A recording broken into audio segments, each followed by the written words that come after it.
nakakatuwa naman ang sinasabi dito ni Miss Seng.com. Sabi niya, thank you Doc. Bagong kaalaman na naman yung tungkol sa bread, no? Tungkol sa bread, kung pwede ba ito pakain sa aso. May video ko tungkol dyan. Panoorin niyo kung gusto niyo. Sabi niya, mas madami ako natutunan dito kesa nung nag-aaral ako. Pwede ba yon?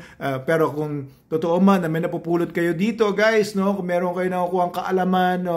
Sana nag-share tayo ng kaalaman talaga. Huwag tayo maging alam niyo yun, selfish na nagre-retain ng knowledge na pwede makatulong sana sa iba. So, mas maganda yung nagtutulungan. Kasi po, pagka tumulong kayo sa iba, may balik yun. O pagka nagtanim kayo ng mabuti, aani kayo ng mabuti. Pag may tinanim kayong masama, aani kayo ng masama. Ganun lang naman ang law of the universe at law of nature and law of God. Di ba? Tanim ka mabuti. So that's what we continuously want to do here in this channel, in this platform, dito sa ating mga social media videos.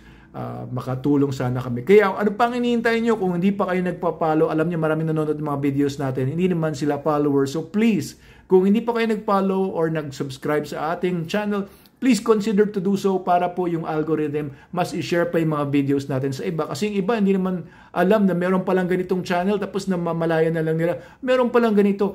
Where has you been? Where have you been all this time? Oh, sayang. Nanginayang sila na bakit ngayon lang nila na-discover yung channels. Kaya please, follow and subscribe to our channels para po mas lalong i-share ito ng YouTube, ng TikTok, ng Facebook.